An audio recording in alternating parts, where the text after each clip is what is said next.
matagal na sa Saudi na nagmimisahe din doon sa Saudi, patakot pa yun. So, bawal talaga doon mag-share ng word of God. Pero sila po'y malakas po siyang nag-share doon, patakot. So, siya po'y nag-pastor din sa Saudi. Tapos, matagal na po siya doon. So, mga ilang years na yung pastor? 20 years na ba yun? So, maliliit pa yung mga bata. Yung pag-tennis, maliliit pa yung mga anak mo. So, siya po may 3 anak din. Babae din, 3 babae. Katulad sa akin, 3 din babae.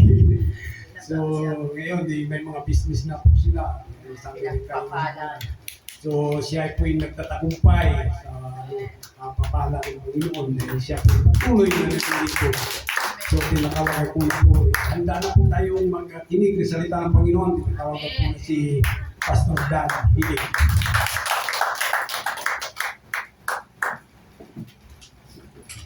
Magandang umaga sa ating lahat. Pinagagala ko na imbitahan niyo rito at makapag-share ng salita ng Diyos sa kagalakan nito. At bagamat umuulan ay ito ay sabi na kanina isang pagpapala. At rain or shine, lumagyo man, tayo ay nasa Panginoon. At manalangin muna tayo mga kapatid bilang pag-uumpisa sa mensaheng ito. Kayo mo po ay pumikit. Salamat, Diyos na takila, Diyos ng pag-ibig, Diyos na hindi nagbabago, Diyos na tapat, magpakailanpaman. Ang pag-ibig mo ay bago tuwing umaga. Takila ang iyong katapatan. Ikaw ang lumikha ng langit at lupa, maging ng mga bagay na nakikita o hindi nakikita namin. Nilikha mo para sa iyong kasiyahan. Salamat po. Sino kami, Panginoon, upang pagtuunan mo ng pansin? Gaya namin ay isang basahan, Panginoon. Subalit napakasagana ng iyong habag, ng iyong pag-ibig. Kami tinawag mo, Panginoon, dahil dito kami nagpapasalamat sapagkat ito ay napakadakilang opportunity para sa amin. Masasabi namin na ang pag-ibig mo, Panginoon, ay napakadakila. Dakila, magpakailanpaman. Kahanga-hanga ang iyong mga ito. Salamat at palain mo kami sa iyong mga salita sa umagang ito. At turuan mo kami, itanim mo sa aming mga matatabang puso ang iyong salita. Manahan ito sa amin at pagpalain mo aming buhay at pamuhay namin. Salamat po sa pamamagitan ng Panginoon Jesucristo, ang dakilang hari, Panginoon, saserdote at tagapagligtas, at sa pakiisa, aliw, patnubay, tulong ng banal na Espiritu. Kami pong lahat na narito ay nagpapasalamat at nagsasabi ng Amen.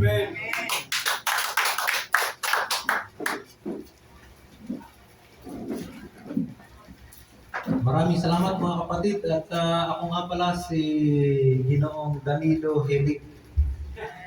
Yung mag-asawa, yung mga anak nila, yung mga kakilala naman namin dati, Sister Ana. At dati kami kakasama. At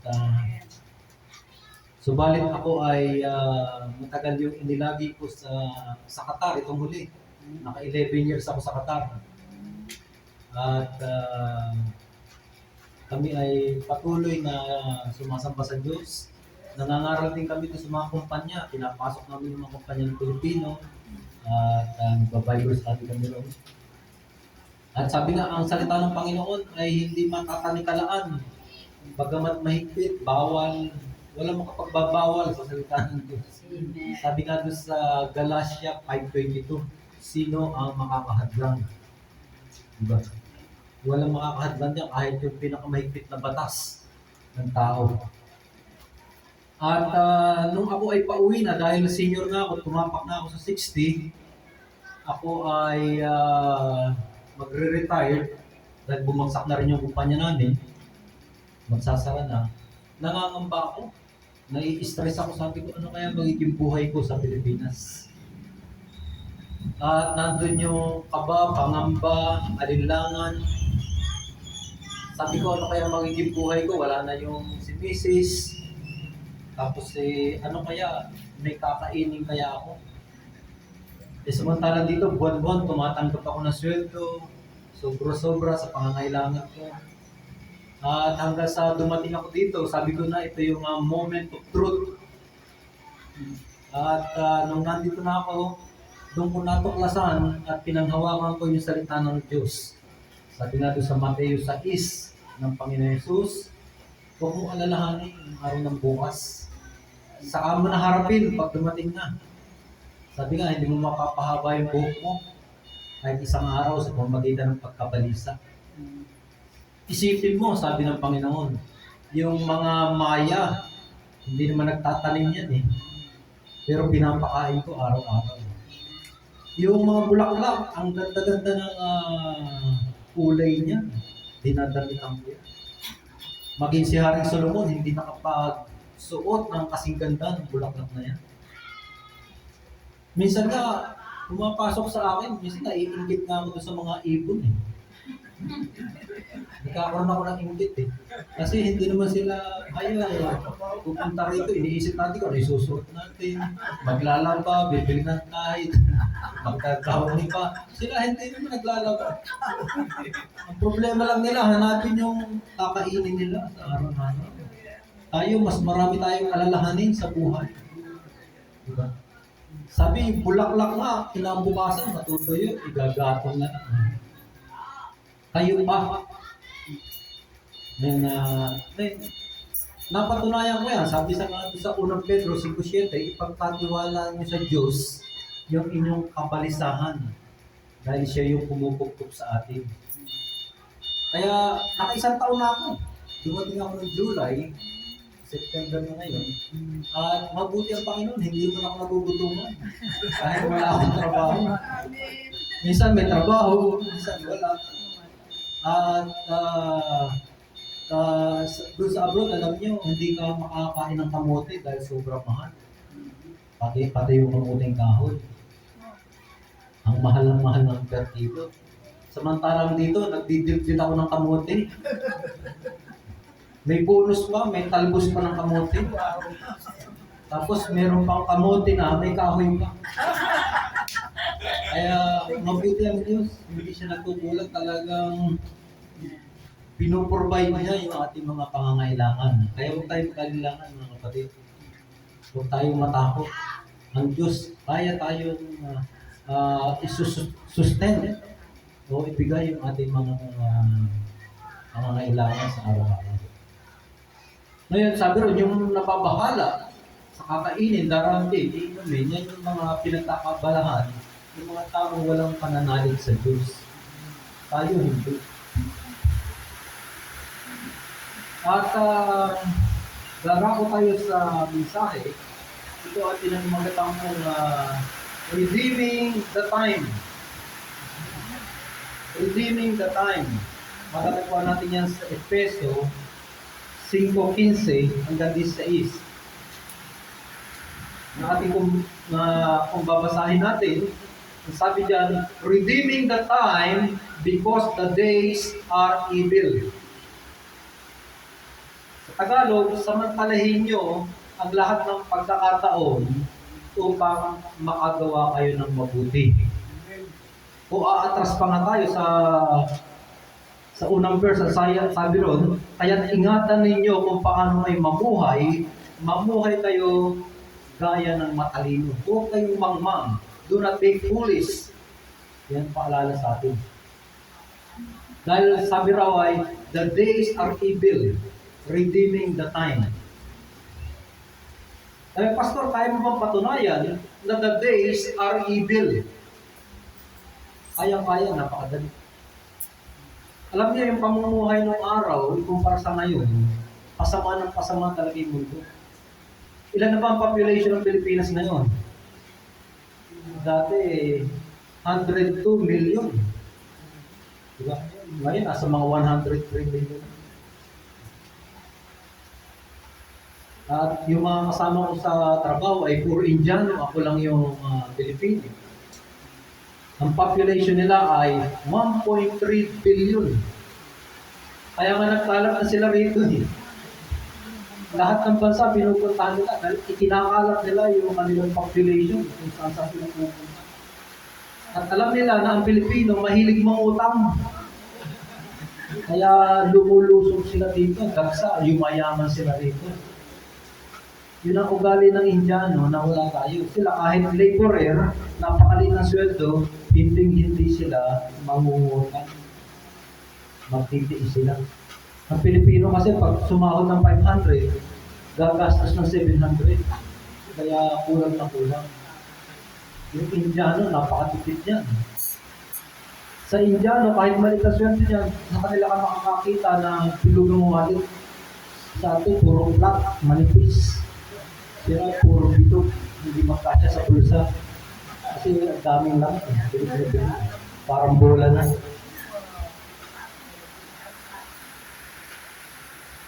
Ngayon, sabi nga rito, kaya mo bang patunayan, pastor? Ito yun. Alam nyo, nung araw, bihirang-bihirang babae ang nagiinom.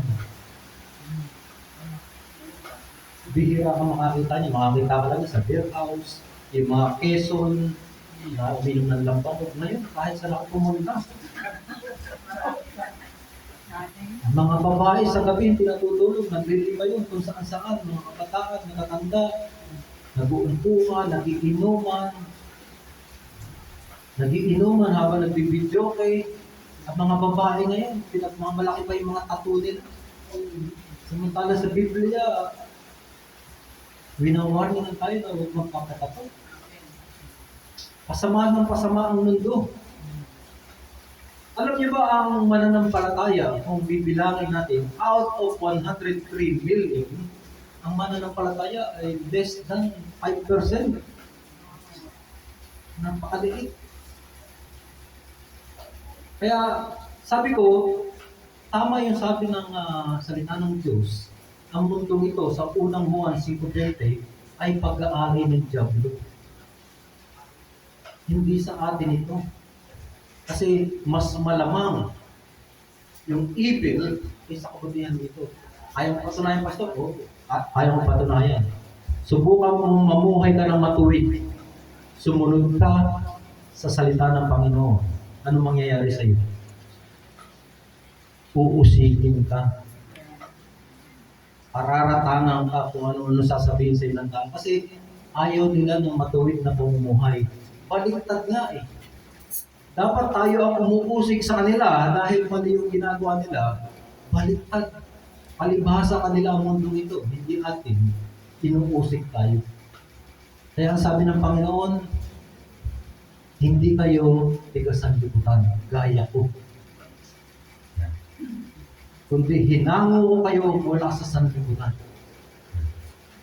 Temporal tayo, temporary ang buhay natin sa mundong ito. Hindi tayo magtatagal. Kaya, ang sabi nga doon sa unang Juan 2:15, huwag niyong iibigin ang sanlibutan ito kasi pansamantala. Redeeming the time, kailangan samantalahin natin lahat ng pagkakataon, makagawa tayo ng mabuti. Sapagkat palala ang mundong ito, parang may cancer. Ang sabi nga dito ay, bakit ba tayo kailangan i-redeem yung time, pahalagahan yung oras?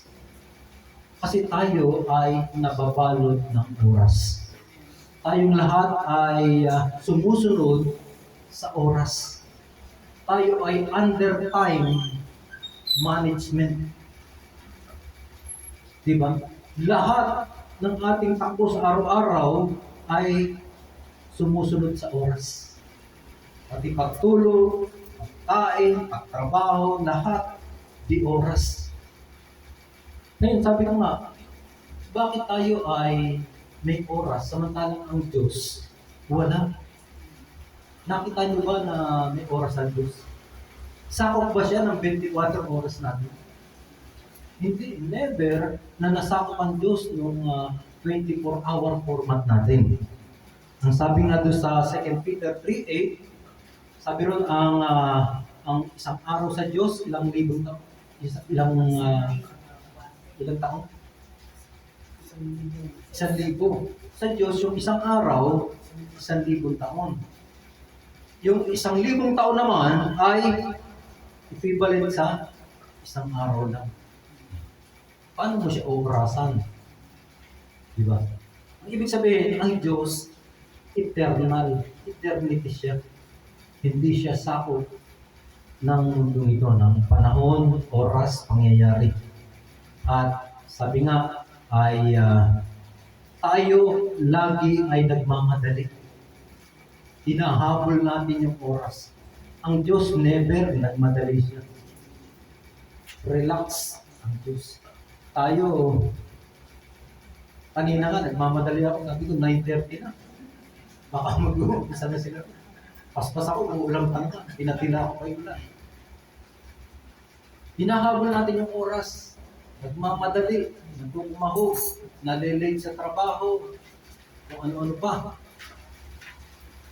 At sabi nga, Ecclesiastes chapter 3 verse 1, lahat ng pangyayari ay nagaganap sa panahong tinakda ng Diyos. Pag ang Diyos ang nagtakda ng isang bagay, nagaganap yan in God's timing, hindi timing natin. Kahit kung tinawag tayo ng Diyos, ano tawag yan? God's timing. Sino mag-aakala na tatawagin ka, panay ang inom ko. Magdamag ako nagiinom sa dali. Wala akong pakialam kung natutulog yung tao.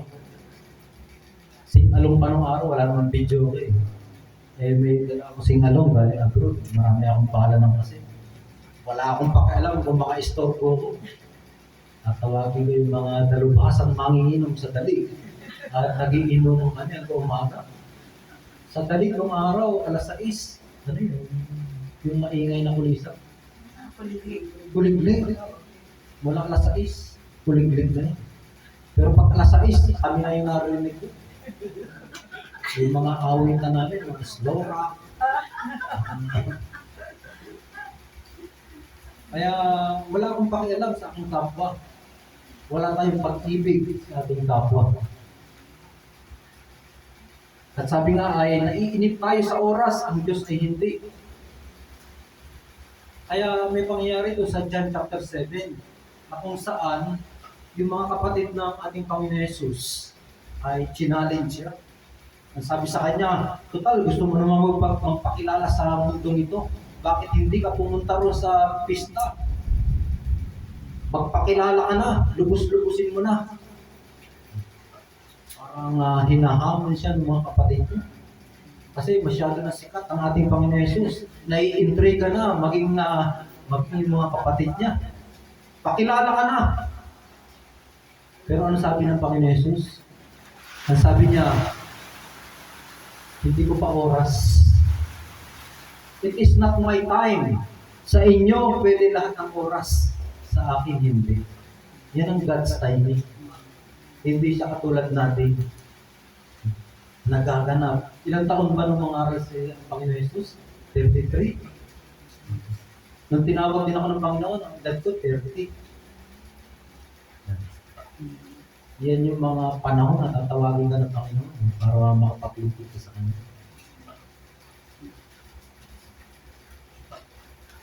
Maginong binuhay si Lazaro doon sa John chapter 11. Ang sabi ng mga kapatid, kung nandito ka na sana, hindi sana namatay yung kapatid namin.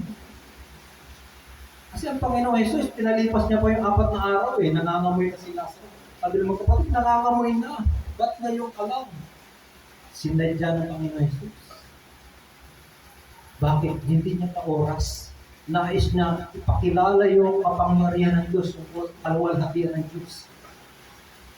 Kaya, negative, wala nang pag-asa para sa mga kapatid.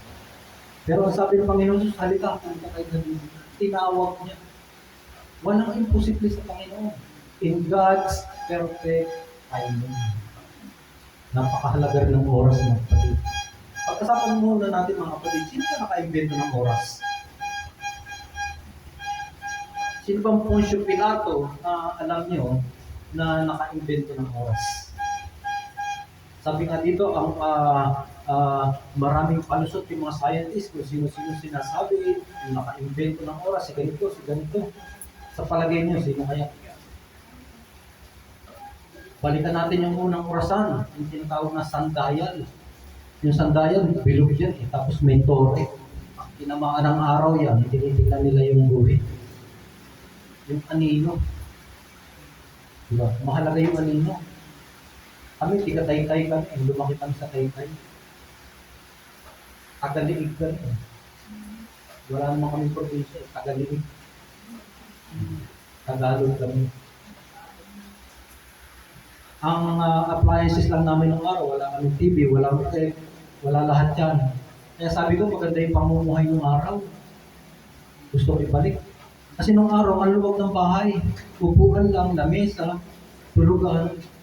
Kaya ngayon, gumano ka na ng konti, may nahuhulog eh. Ang dami mo ng gamit sa bahay. Hindi ka na makakilos. Hindi, sikip-sikip na ng bahay. Ipon. Mas maganda ng araw. Maalwan. Maaliwalas. Ngayon, hindi naman mahalaga. Binibili natin. Hindi naman magagamit. Nasayang yung pera natin. Kaya, banda huli, tatakot din natin kasi nakakasikip. Minsan hindi tayo nagiging wise. Nung araw sa Taytay, wala rin kami orasan. Pag kinutusan ako ng nanay ko, maglalakad ako. Tinitingnan ko yung anino ko. Doon siya nakatapat. Kasi nung araw, pag may rito kang ganito, sikat ka na. Nasabihin sa mga tao, uy, nakayoyo ka. Ibang natating. Nung araw, anino lang. Pag yung anino ko nananapakan na doon sa paa ko, alas 12. Yun ang orasan ng araw, tapos mahalaga yung radyo. Yung battery, hindi kami makabili. Binibilad namin sa bintana. Pinapa-arawan.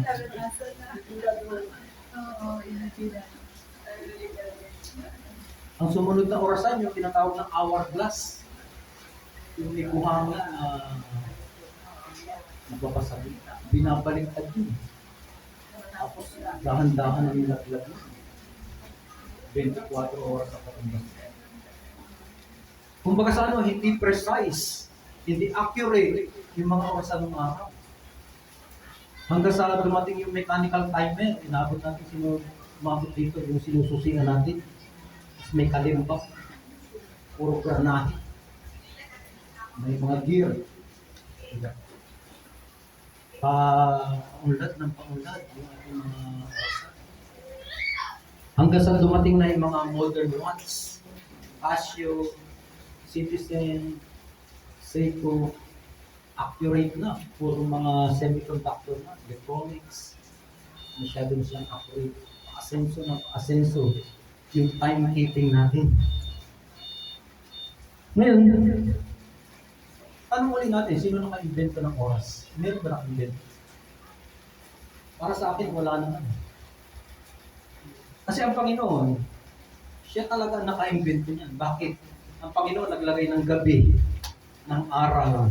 Bahala ka na sa pagitan niyan, sukatin mo. Ganun ang Panginoon. Inilagay si Adan, si Eva. Sabi niya, bahala na kayo. Pangalanan niyo na lahat yung hayop, puno, halaman. Bahala na. Kaya tao ang naglalagay ng oras.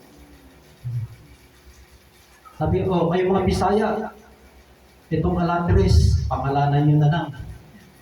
Kaya pinangalanan ng mga Bisaya, Mansanitas siya ang tawag. O kayo mga Tagalog, pangalanan nyo, ang tawag sa mga Tagalog, Alatres. Ganun ang Panginoon, binibigyan tayo ng free will, ng laya. Bahala na tayo basta ilalagay niya. Kahit tayo mga magulang kahit kami mag-asawa, may kalayaan yung mga anak namin. Nilagyan namin ng gitara, organ. Bahala na kayo. Hindi kami marunong mag-gitara Bahala na kayo. Kaskas sila ng kaskas hanggang sa natutunan na sila. Ganun din ang Ama natin. Bibigyan ka, susuplayan ka, bahala ka na. Ngayon, Diyos ang naka-invento ng lahat ng bagay. At sabi nga, in everything there is season and a time to every purpose under heaven. lahat ng pangyayari, tinakda na ng Diyos. Sabi nga doon sa Ecclesiastes 3:4, He makes all things beautiful in His time. Maganda. May ginawa na ba yung mga tao na ngayon? Pwede itumbas sa ginawa ng Diyos?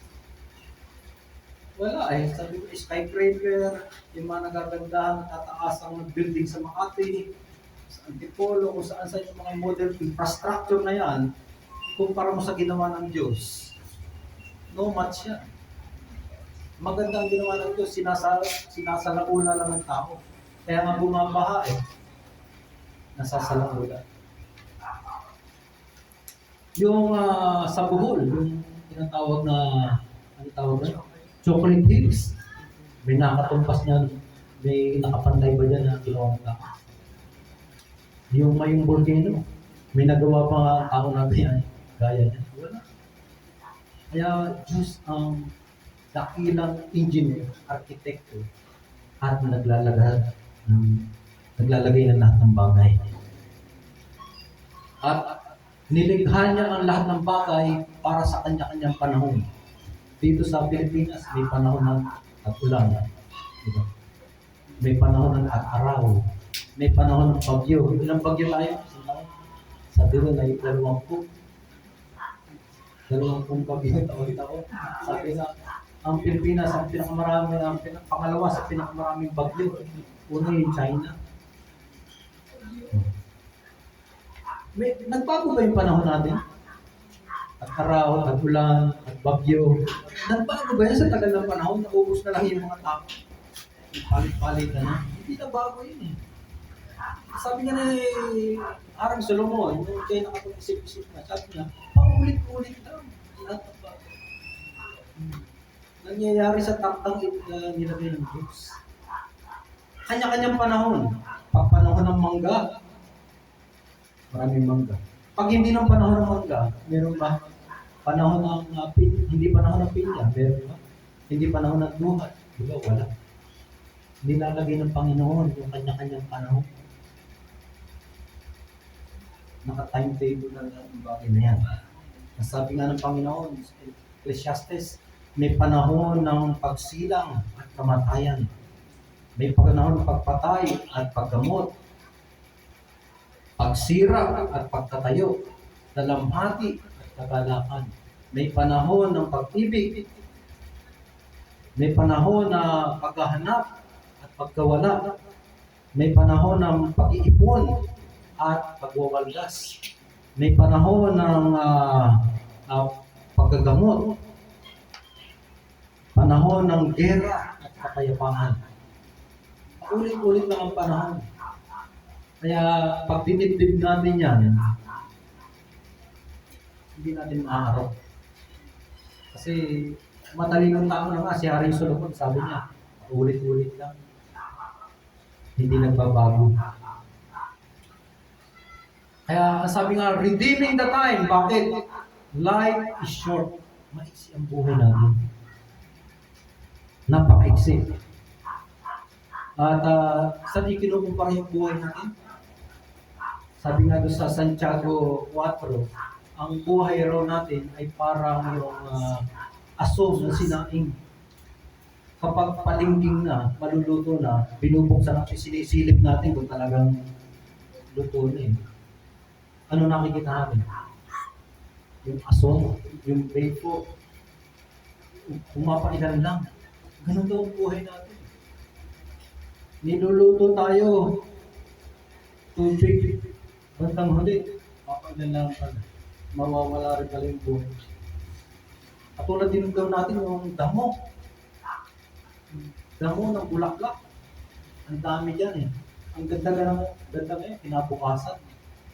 At kawalaan. Ganun ang buhay natin. Kaya sabi ko, napakaiksi ng buhay natin sa mundong ito. Hindi atin.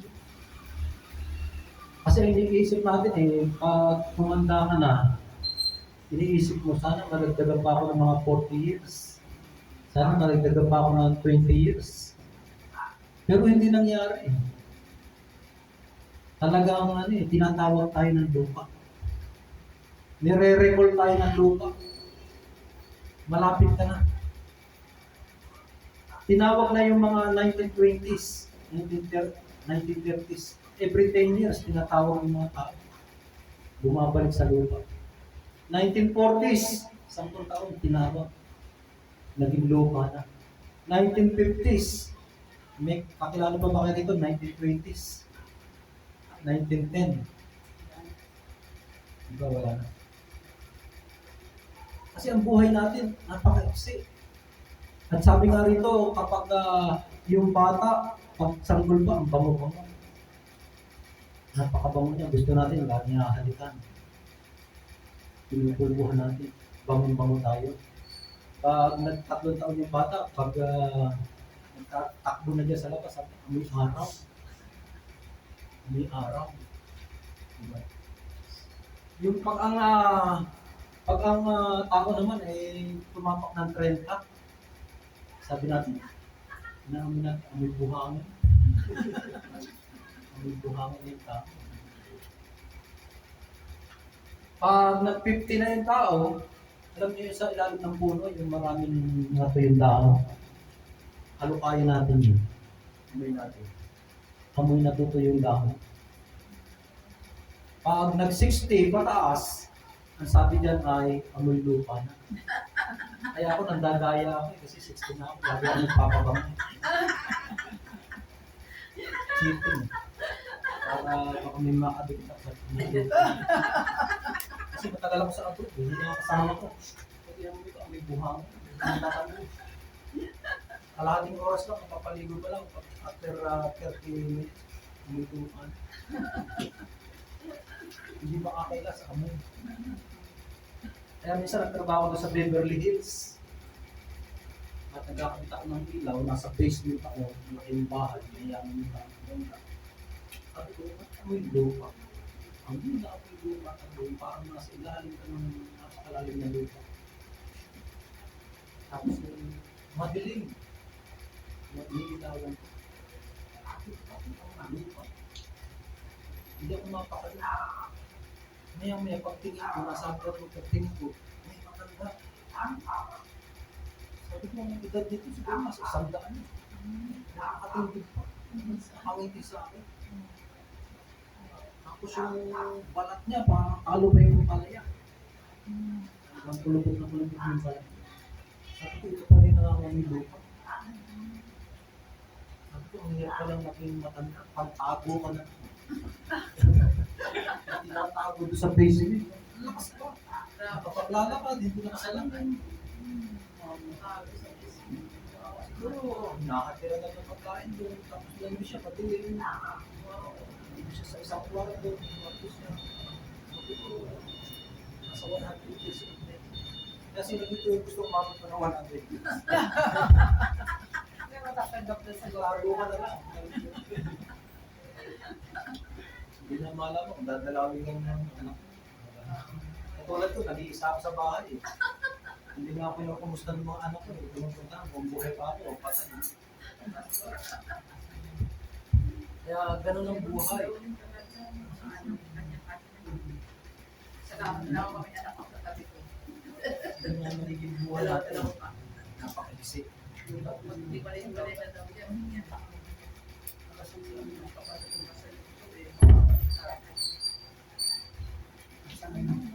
Sa libro ng awit, sa kamay mo'y magwawakas yung hawak naming buhay. It fades like a whisper, parang bulong lang. Parang sipol lang yung mga buhay natin sa Psalm 90 verse 9. Ganyan daw ang buhay na meron tayo. Kaya kailangan samantalahin natin yung oras. Redeeming the time, makagawa na tayo ng mabuti.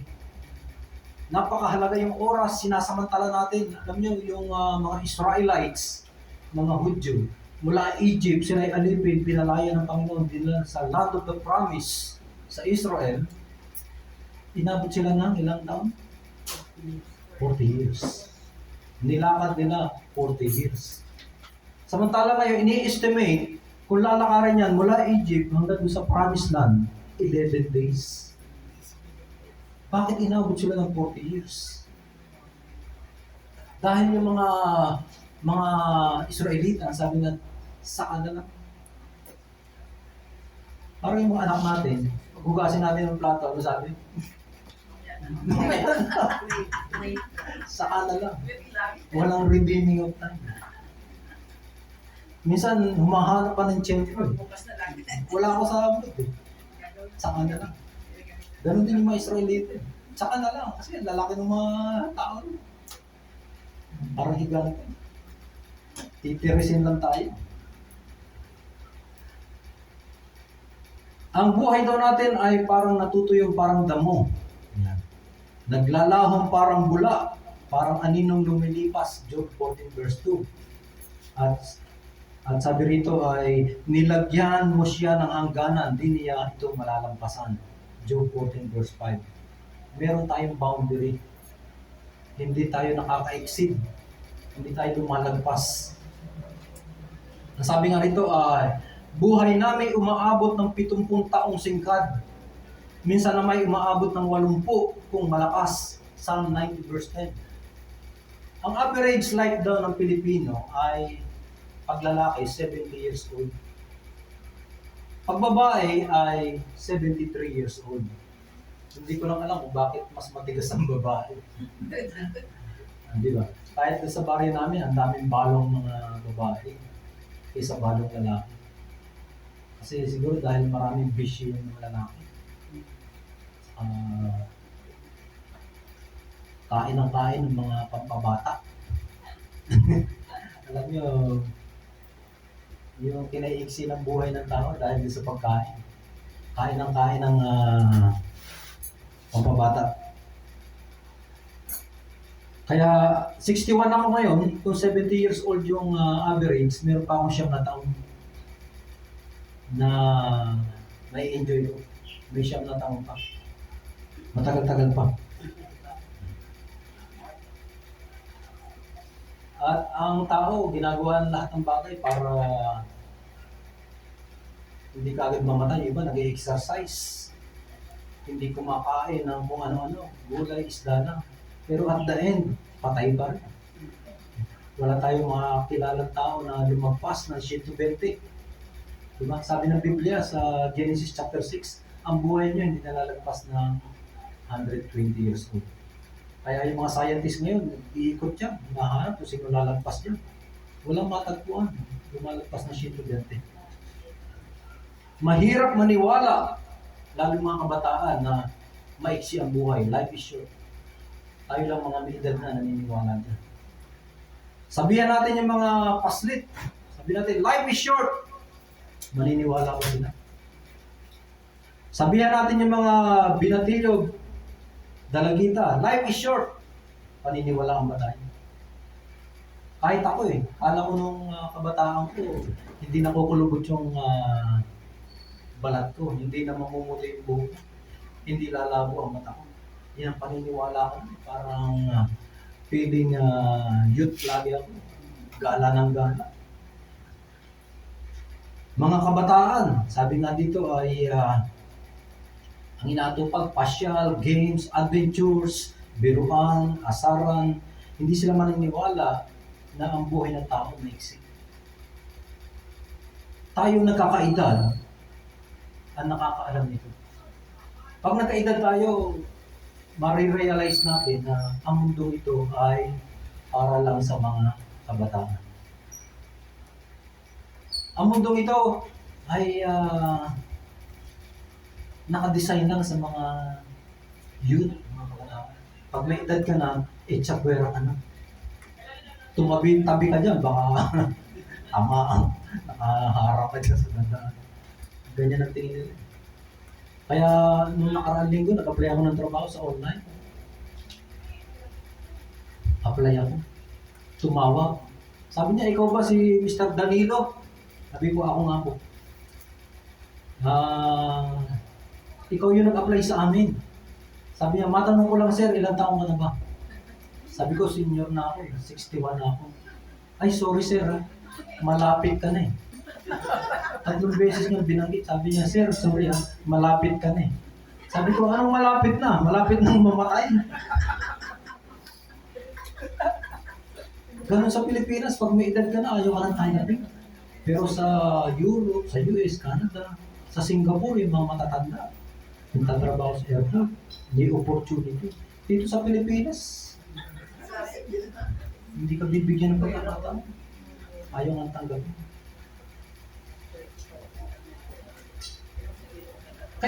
Kailan ba natin nalaman na life is short? Kailan natin na-realize sa buhay natin na maiksi talaga ang buhay? Unang-una, sabi rito, nung napansin natin na yung mga edad natin umaalis na sa kalendaryo. Parang kinakabahan na tayo. Edad natin, 30. Malapit. Paalis na ako sa kalendaryo. Doon mo na realize na nagkakalit.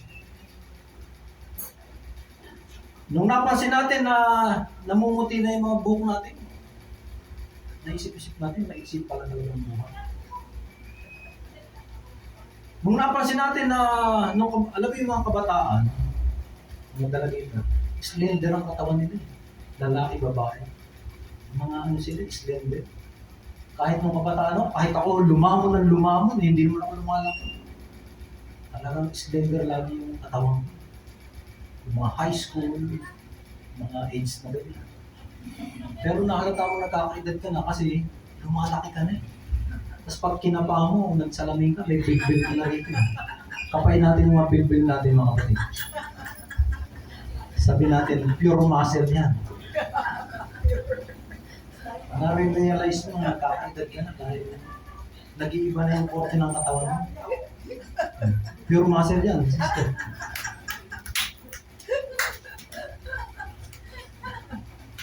Kaya sabi ko, nagkakaedad na pala ako para sa kabataan ng mundong ito. Sabi ko, kung ibabalik lang yung panahon, sabi ko, gusto ko, bumalik ako, elementary ako. Sarap ng buhay ng elementary. Sarap balikan. High school, college, elementary, gusto ko elementary. Kasi no elementary ako, ang notebook ko, iisa. Dapat 12 eh. Tapos, para huwag mabasa, nilalagay ko sa likod. Pag umulan ng araw, yung malaking dahon ng gabi, kaya yung dahon ng saging. Kasi wala kang pang pambili ng payo. Tapos yung papel, hindi naman akong dadala papel, nangihingi lang ako.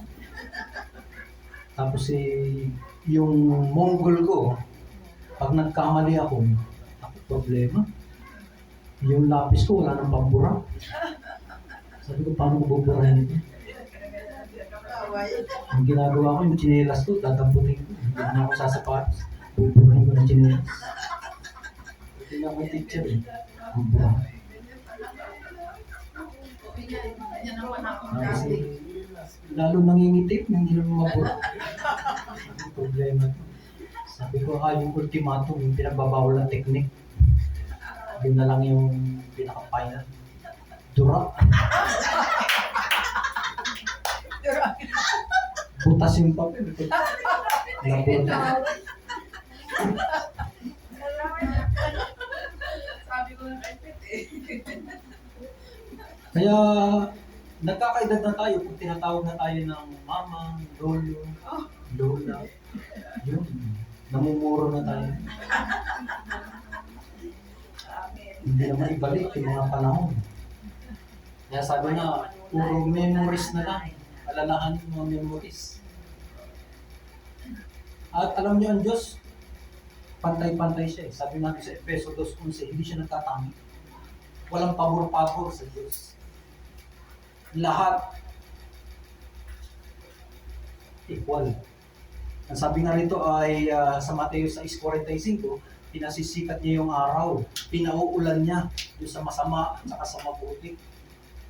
Yung benefits na nakukuha ng mga mabuti, nakukuha rin yung masasama. Di ba? Kaya nga sabi sa Biblia, bakit yung masama hindi mo utasin na? Bakit pinagpapala mo pa? Walang pabor-pabor kasi sa Diyos eh. Sabi nga ng Diyos ay walang pagsubok na dumating sa inyo hindi dinanas ng lahat ng tao. Pare-parehas sinusubok. Kahit mananampalataya ka, anak ka ng Diyos, susubukin ka ba? Anong pagkakaiba? Yung mga unbeliever, pag sinubok sila, nag-suicide, nagiinom. Diba? Talagang baksak ang mundo nila. Ang ginagawa sa atin, sa 1 Corinthians 10:13, ang ginagawa ng Diyos, pag sinubo ka, binibigyan ka ng way of escape. Binibigyan ka ng pagkakataon makatakas. Yan ang pagkakaiba natin sa kanila. Kaya ang Diyos, lagi tayong binibigyan ng solusyon. Yun ang napakaganda. At pare-parehas siya, walang pabor-pabor. Ang sabi niya nga ay lahat binibigyan niya ng oras, masama at mabuti. Binibigyan niya ng 1,440 minutes a day, 24 hours by 60 minutes per hour. Lahat binibigyan niya. Binibigyan niya ng 168 hours per week. Ang lahat ng tao. 86,400 seconds para gamitin at i-invest. Napakabuti talaga ng Diyos. Sabi nga, redeem the time, samantalay ng pagkakanaon. Kasi dito sa panahon nga ni Lot, sabi niya, redeem the time. Gugunawin na ito. Umalis na kayo. Samantalay niyo yung mga pagkakataon. Lumikas na kayo. Baka mamatay din kayo niya. Kaya halos hilahin sila. Napaka-importante rin ng oras. Bagay nung panahon ni Noe, sabi kay Noe, redeem the time. Pagkatapos nitong pag-ulan na ito, pagluwa ng mga bukal, malulunod ng mundo. Kaya si Noe, panay ang pangaral ng matuwid ng pamumuhay. May nakinig ba? Diba? Walang nakinig. Kaya nagkandamatay yung mga tao. Maging sa panahon natin, redeem the time. Dahil ang panahon ito, mga tao, abala. Abala sa lahat ng bagay, lalo na may mga mobile na, may mga cellphone, may mga games. Sabi nga, time is precious. Time is gold. Napakahalaga. The days are evil. Maiksi ang oras. Nababawasan pa yung oras natin. Bakit? Dahil natutulog tayo. Nababawasan pa yung oras natin dahil umuulan, tag-init, baha. Kaya napakahalaga ng bawat oras na dapat gamitin na natin sa mabuti. Ang sabi nga dito, ano ba ang dapat natin gawin sa oras? Unang-una, dahil ang mundong ito ay evil, sabi na dito, isulat na lahat natin yung mga priorities natin sa buhay. Isulat natin. Kasi nakakalimutan natin. Ano ba yung mga priorities ko sa buhay? Sulat mo. Kaya ako doon sa bahay, may ano ako doon yung kulay dilaw, post-it. Yung mga priorities, sinusulat ko. Nalilimutan eh. Mga dapat gawin, gawin na. Mga dapat pag-aralan, gawin na. Ako mahilig din mag-aral, hindi naman ako tumitigil ng pag-aaral, kaya nag-YouTube ako lagi. Lahat, pag-welding, dating sa trabaho, pag-aaralan ko yan. Pagdating sa current events, documentary, pinag-aaralan ko na lahat. Ayokong squander o sayangin yung mga oras. Yung mga libro na dapat natin basahin, pag-aralan, gawin na natin. Yung mga panahon na dapat natin i-spend sa pamilya. Yung, sabi nga, may pinasyan ng pamilya, may bonding, gawin na natin kasi may isang oras. Mga perang dapat ibigay, ibigay na natin. Yung mga utang na dapat bayaran, bayaran na natin. Kasi may isang oras eh. Yung mga prospect natin na dapat bahaginan ng salita ng Diyos, bahaginan na natin. Kasi bakit tumitsyempo tayo? Saka na lang. Pag maganda mo, saka na lang. Minsan ganun ang katwiran natin. Saka na lang. Ipapahid ko sa kanya salita ng Diyos. Mga ilang araw, patay na pala. At saka na lang, minsan lumipat ng bahay. May pinuntahan.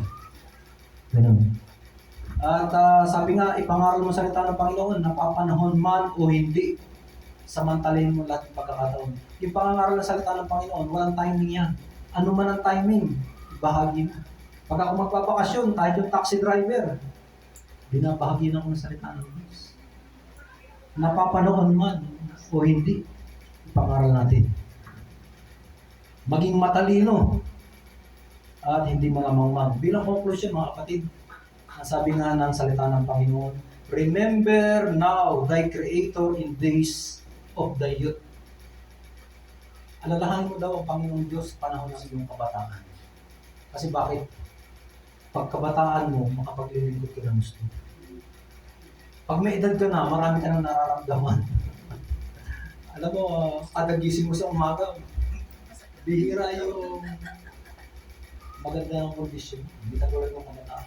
Pagkabataan mo, na ibabahagi mo salita ng Panginoon, nakapaglilingkod ka ng gusto. Samantalahin na natin ang Diyos sa panahon na yan. Samantalahin natin, alalahanin natin ang Panginoon, bago dumating yung mga araw at taon na puno ng kaguluhan, panahon na di mo na makubli ang sikat ng araw, magdilim ang buwan at bituin, bago lang bunga ng makapal na at madilim ng ulap, bago humina ang iyong katawan, bisig tuhod, bago mabungi ang iyong ngipin, bago lumabo ang mata, mawala ng pandinig, katakutan na umakyat sa mataas, di na makalakad mag-isa, pumuti ang buhok, lipasan na sumiping sa asawa. Alalahanin natin Panginoon Diyos. Bata pa, sarap maglibid sa Panginoon. Maging Panginoon, yung narito Panginoon Jesus, sino yung mga tinawag niya? Ano yung mga edad nila na tinawag sila? Sila Pedro, Santiago. Mga nasa 30s yan. Diba? Panahon na kalakasan nila. Maraming salamat sa Diyos at salamat tayo ay manalangin.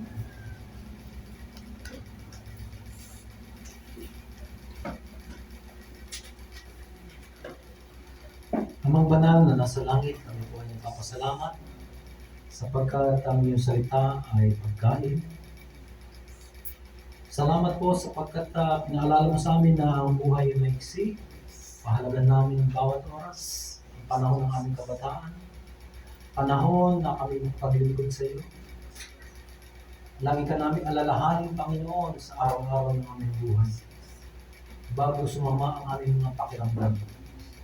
Salamat po ng marami sapagkat ang salita mo'y buhay, mabisa, matalas, kaysa ang alimang tapak na magkabiray kanina.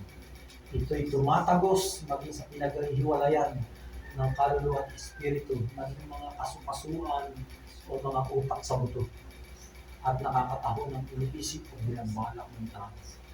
Sapagkat ang lahat ay hayag at lantad sa iyong paningin. At alam namin na kami ay magsusulit sa iyo. Salamat po ng marami naman. Pagpalain mo kami, gawa ang mga salita ay mamuhay sa mga puso, maingatan, mamunga. Salamat po sa pamagitan ng Panginoon Jesus at sa pag-iisa ng Banal na Espiritu. Kami pong lahat na narito ay nagsasabi na Amen.